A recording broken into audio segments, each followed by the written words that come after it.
Mercredi 11 septembre 2019. Mesdames, Messieurs, bonsoir. Bienvenue à toutes et à tous dans cette édition d'information sur la télévision Labari.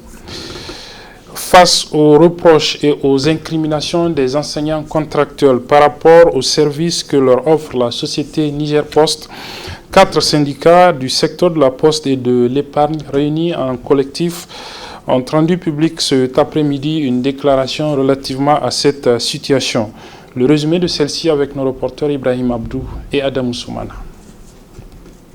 Cette sortie médiatique se veut celle du collectif des syndicats du secteur de la poste et de l'épargne visant à éclairer l'opinion publique sur une campagne d'intoxication, de diffamation et de mensonges orchestrée par certains syndicalistes de l'enseignement à l'encontre du Niger Post. Après analyse de la situation, le collectif apporte ses précisions. Nous ne serons restés indifférents au jacassement sur tous les médias d'un certain nombre de syndicalistes omnibilés par la recherche des gains faciles, n'hésitant plus à tirer sur tout ce qui n'adhère pas à leurs principes mafieux. Certains vont jusqu'à agresser moralement, voire physiquement, nos camarades qui, tout au long des différentes opérations, ont prouvé combien ils sont animés par l'esprit du devoir. Nos militantes et militants, que ces syndicalistes ne cessent de vilipender sur les réseaux sociaux,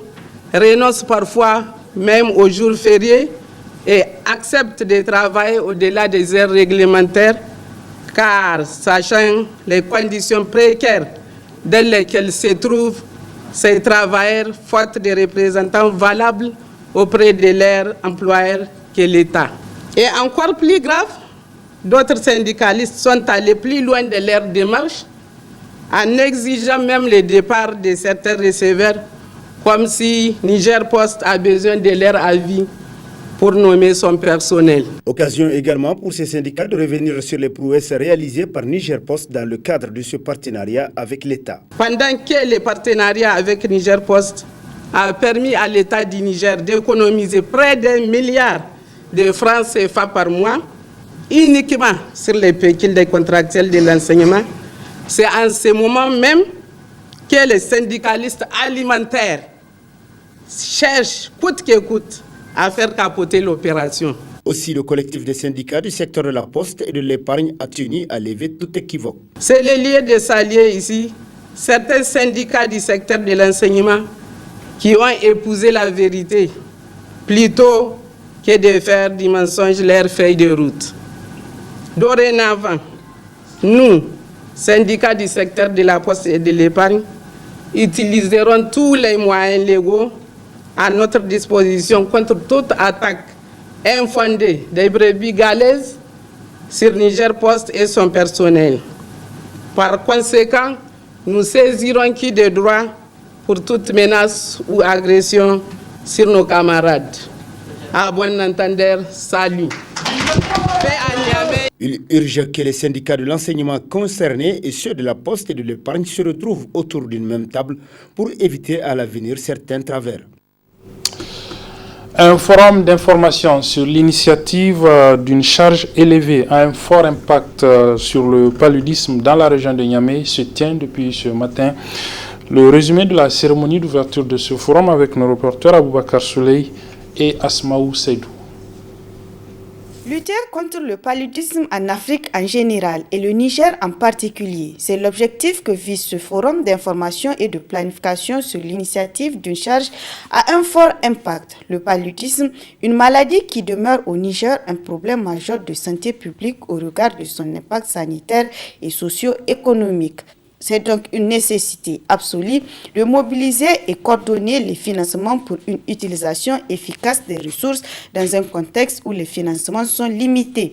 Véritable problème de santé publique, le paludisme demeure une pandémie mortelle qui occasionne la désolation avec les décès des femmes enceintes et des enfants en bas âge en Afrique subsaharienne.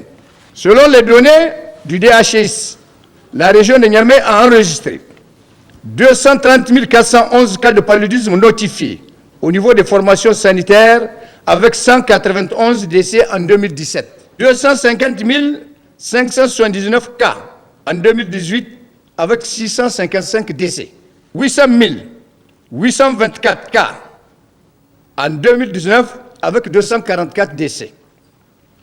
L'incidence du paludisme a connu une régression significative grâce à la mise en œuvre de plusieurs stratégies d'intervention, dont la distribution gratuite des moustiquaires imprégnés, les passages CPS et les pulvérisations intradomiciliaires. De nombreux efforts ont été déployés par l'État et les partenaires du domaine de la santé. Cependant, des stratégies novatrices restent à prospecter pour l'éradication de ce fléau. Dans son discours d'ouverture, le chef du gouvernement, son Excellence Brigitte Raffini, s'est réjoui de cette initiative et s'engage à combattre le paludisme qui se traduit par la mise en œuvre de plusieurs plans stratégiques de lutte contre le paludisme. Je me réjouis de l'initiative de la présente rencontre qui constitue une plateforme d'acteurs engagés dans la lutte contre le paludisme. Pour nous, en fait, la lutte contre le paludisme est une question de justice sociale, tout simplement. L'une des grandes priorités du président de la République, chef de l'État, son Excellence Issoufou Mahamadou, c'est la santé des populations. En effet, votre rencontre a toute sa pertinence car le paludisme constitue un des problèmes majeurs de santé publique au Niger, tant du point de vue de son impact proprement sanitaire que de ses conséquences négatives sur la croissance et le développement. Le Niger, cependant, tient debout face au paludisme. Notre engagement à combattre cette maladie est sans faiblesse. C'est dans cet esprit que nous mettons en œuvre des politiques et des plans stratégiques, à l'exemple du plan national stratégique qui couvre la période 2017-2021. Un forum organisé en partenariat avec l'Organisation mondiale de la santé, l'Alliance des dirigeants africains contre le paludisme ALMA et le Partenariat pour la lutte contre le paludisme. De la politique à présent avec ce meeting organisé hier après-midi au niveau du 5e arrondissement communal de la ville de Niamey par la coordination communale du parti Modern F Lumana Africa, le principal parti de l'opposition. Un meeting qui se tient un peu plus d'un mois après la tenue du congrès controversé de la formation politique. Occasion donc pour le coordinateur régional de ce parti au niveau de Niamey, Soumana Sanda, qui a pris part à ce meeting, d'appeler les militants à la sérénité. Le résumé de ce meeting, donc de la coordination communale Lumana Africa Niamey 5 avec Aboubakar Souley et Nasser Dantofou. C'est une mobilisation réussie du parti Lumana Africa de l'arrondissement communal Niamey 5 sur l'initiative de la coordination régionale afin de prendre la température de ce parti dans la dite entité après le congrès du 4 août dernier. Un rendez-vous politique qui vise à sensibiliser les militants et sympathisants de toujours prôner la sérénité et la cohésion au sein du parti. Il s'agit d'une activité qui rentre dans le cadre normal de notre fonctionnement. Vous savez, de temps en temps, nos coordinations communales organisent des activités de sensibilisation et d'information des militants.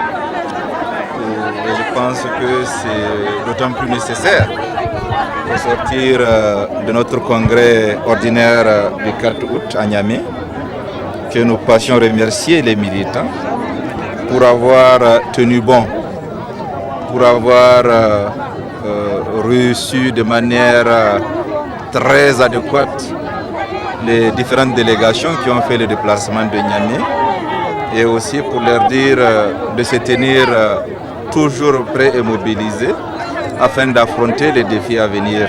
Malgré les multiples défis, le coordinateur régional reste serein et appelle les militants à se mobiliser davantage autour de la candidature de Ama Amadou pour les prochaines présidentielles de 2021. Notre Conseil national de coordination aujourd'hui est très sincèrement heureux de constater que les structures que sont les régions qui encadrent le fonctionnement du parti au niveau des régions et des départements et des communes sont à pied d'œuvre afin que nous puissions maintenir la flamme, afin que nous puissions continuer le combat pour qu'en 2021, comme nous l'avons dit, celui que nous avons désigné comme candidat en l'occurrence son Excellence Mamadou, puisse être candidat et gagner les élections, Inch'Allah. Et je suis heureux de constater que tous les militants, et au-delà les Nigériens qui sont au niveau de la commune 5, sont dans cet état d'esprit. Donc je ne doute pas que, Inch'Allah, nous vaincrons, Inch'Allah.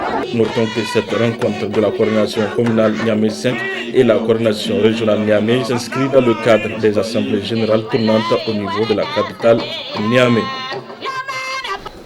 Journée promotionnelle de prestations gratuites aujourd'hui et demain au niveau de la clinique d'Alan. C'est une activité que cette clinique organise en collaboration avec le projet PSI, des prestations entièrement gratuites donc que la clinique offre aux populations. Plus de précisions dans ce reportage signé Sadoumi et Nasser Dantoufou. L'engouement est inhabituel à ce jour dans les locaux de la clinique d'Aloula. Un afflux important de femmes de toutes catégories d'âge s'observe. Elles sont toutes là pour bénéficier des journées promotionnelles qu'offre cette prestigieuse clinique dénommée d'Aloula pour des prestations de planning familial, la prise en charge des effets secondaires, dépistage du cancer du col de l'utérus et mammaire. Et tout cela, tenez-vous bien, à 0 francs. Les sages-femmes sont là afin d'édifier les femmes pour pouvoir choisir les types de contraceptifs qui les conviennent. Les dépistages des cancers, il y a le cancer du col de l'utérus qui est un cancer fréquent, très fréquent, environ les 15e chez les femmes. Donc, c'est un cancer qui a une des étiologies virales, infectieuses virales. Pour les cancers mammaires, c'est aussi le premier dans ces cas des cancers gynécologiques. Vous voyez, ces trois thématiques qu'on a prises vont contribuer dans l'amélioration de la prise en charge de la santé maternelle. Toutes les femmes en âge de procréer. Donc, on peut prendre de 15 à au-delà de 40 ans. Jusqu'à la ménopause, même les ménopausés, après, ils peuvent venir parce que le cancer du col de l'utérus n'a pas de catégorie. Des maladies méconnues et souvent par manque de moyens, les femmes en payent un lourd tribut. C'est pourquoi elles se réjouissent de cette initiative de la clinique d'Aloula, surtout que ces prestations sont faites par des professionnels de santé qualifiés. Je suis très heureuse de cette clinique d'Aloula. Je n'ai jamais aperçu une clinique comme ça qui fait toutes ces visites complètes sans prix. Vraiment, j'apprécie.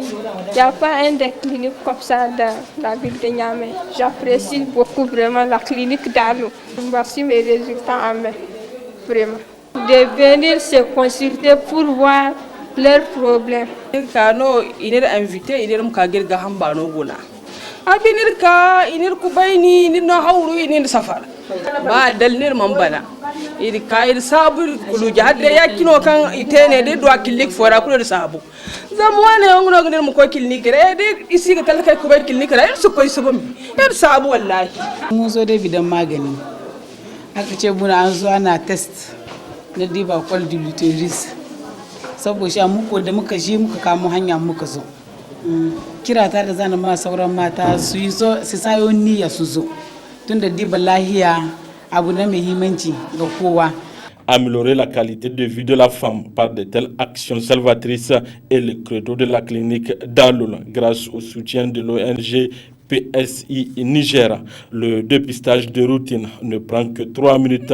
Alors, chères femmes, n'hésitez pas à faire un tour à la clinique d'Aloula 6 au quartier Kwarakano.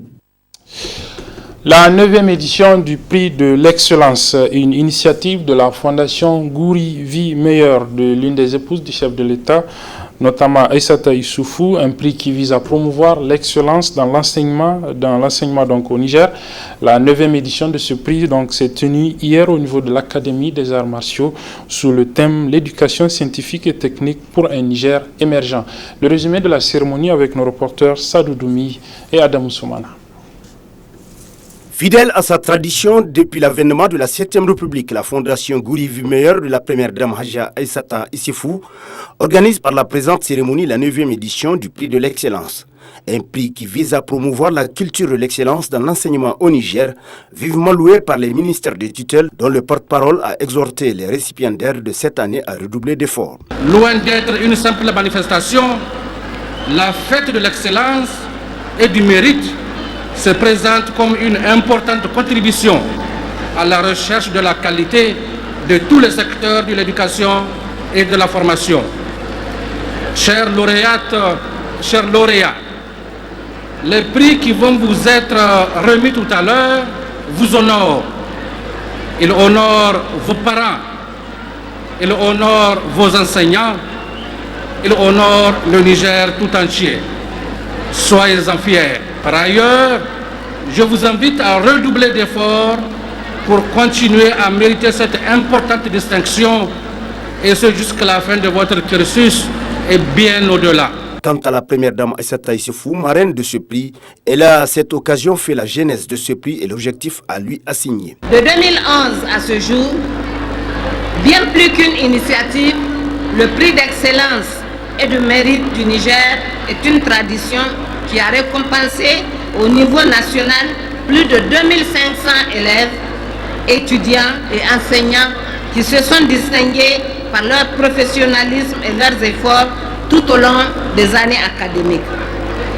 Ce prix promet également auprès des participants la culture de l'excellence et du leadership, comme l'a toujours préconisé le président de la République, chef de l'État. Le prix de l'excellence et du mérite du Niger appuie les multiples efforts du gouvernement dans la mise en œuvre du programme de développement de l'éducation en général et la formation des ressources humaines de qualité en particulier. L'objectif de l'émergence du Niger ne peut être atteint qu'à travers la formation d'une main-d'œuvre de qualité, une main-d'œuvre orientée vers le secteur moderne et pouvant s'intégrer avec succès dans l'économie mondiale. L'éducation scientifique et technique est le meilleur instrument pour accélérer l'industrialisation et la transformation de nos matières premières. Puis vint le moment tant attendu de la remise des différents prix aux meilleurs élèves qui se sont distingués durant l'année écoulée. En marge de cette cérémonie, quelques lauréats nous livrent leurs impressions. Cet événement qu'organise la Première Dame est très important parce que pour nous d'abord, c'est pour nous encourager à davantage œuvrer dans l'excellence et aussi pour permettre aux autres qui sont derrière nous, c'est-à-dire ceux qui ne sont pas encore dans les stades des examens, à faire mieux pour pouvoir aussi participer à ce genre d'événements. Grâce à Allah, je suis vraiment très contente et je remercie la Première Dame pour tout ce qu'elle fait pour soutenir l'excellence au Niger. On la remercie et ces filles ne font que suivre ses pas. Celle aussi, elle est une scientifique. Les filles n'ayez pas peur d'essayer scientifique, ce n'est rien. Vous pouvez le faire. Hein. Il faut juste être à jour, suivre le professeur. Si vous n'avez pas accompli quelque chose, demandez et n'oubliez pas Allah. Soyez proche d'Allah, voilà. Vraiment, on remercie la Première Dame qu'elle nous a donné ce prix d'excellence-là. Et cette édition, vraiment, on veut à ceux qu'elle continue comme ça pour les gens qui vont nous succéder, Inch'Allah. A noter qu'ils sont au total 211 lauréats retenus pour cette édition ayant pour particularité d'amener les jeunes, notamment les filles, à embrasser les carrières scientifiques et techniques pour faire face à la concurrence dans un monde de plus en plus compétitif. Un mot de culture à présent et de l'humour surtout avec le club Haraka Comedy qui réunit donc des jeunes dans un collectif et qui cherche à faire la promotion du rire. Ils ont organisé hier soir au niveau de la galerie Tawedo de l'artiste Diaz Chris, donc une soirée résumée ici pour nous par Abdullah Razak Hamidou. Vous avez fait les chaussures, ami? Les chaussures.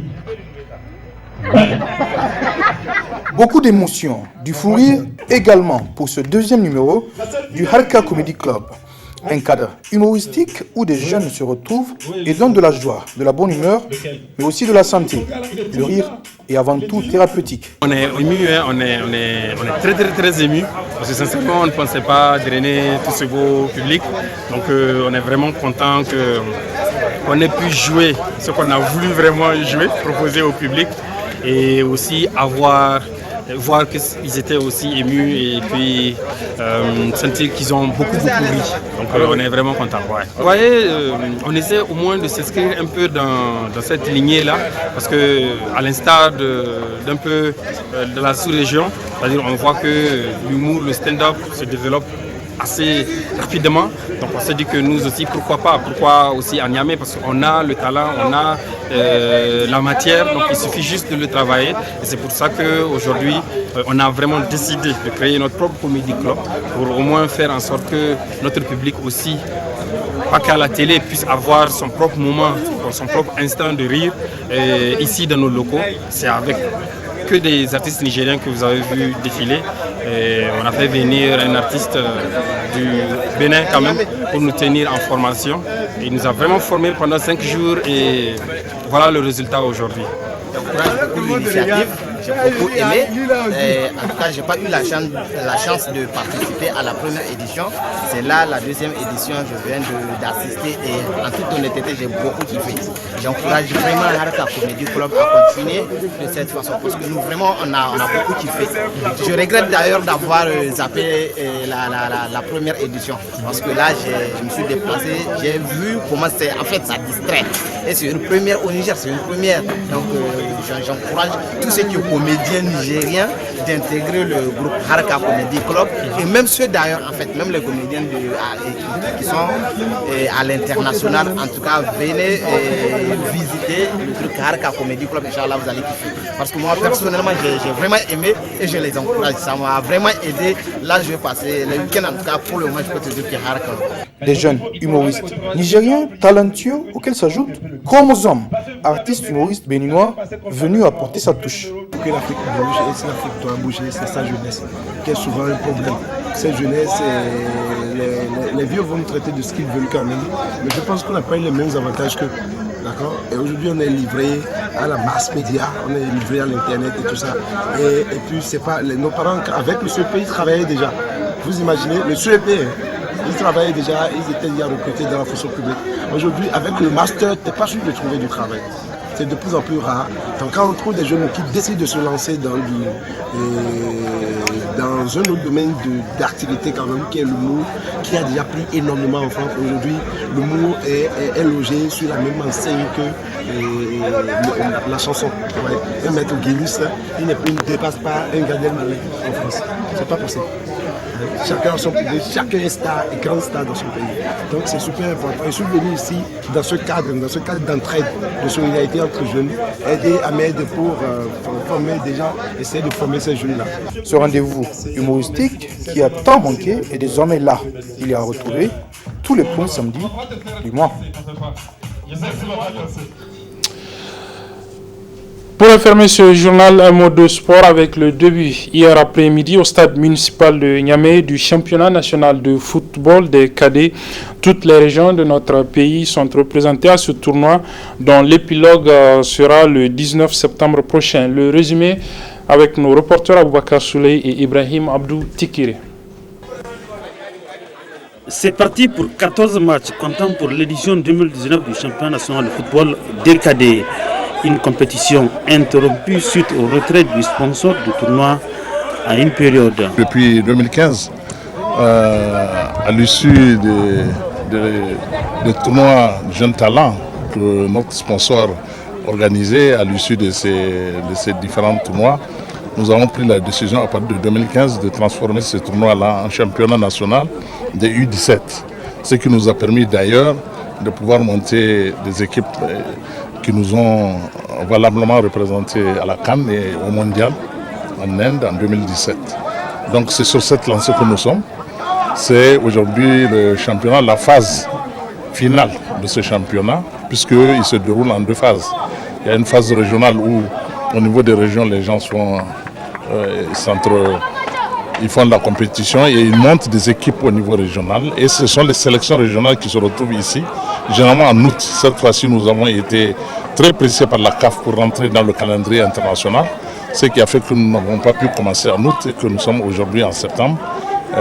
Nous allons faire cette phase et à l'issue de cette phase, nous allons continuer. Nous avons une équipe technique qui est mise en place, qui va sélectionner 16 joueurs sur lesquels qui vont servir d'ossature à l'équipe nationale de moins de 17 ans.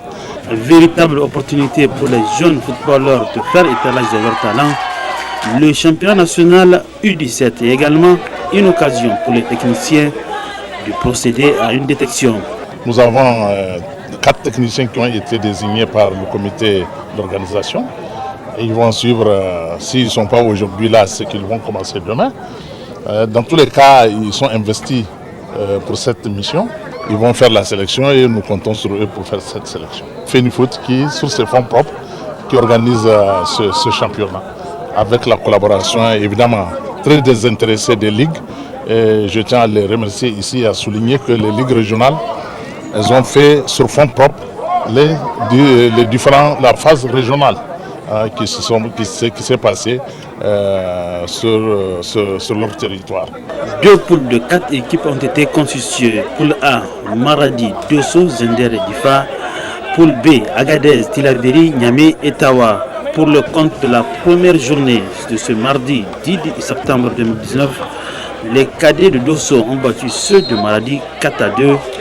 En deuxième heure, ce sont les cadets de la capitale du Manga qui se sont imposés sur le score de 2-1 face à ceux de Zender. Voilà, c'est donc sur le résumé de l'ouverture de ce championnat de football des cadets que se referme cette édition, mesdames, messieurs. Merci de l'avoir suivi. Merci aux équipes techniques et rédactionnelles qui m'ont aidé à la présenter. Les programmes se poursuivent sur la télévision Labari. Au revoir.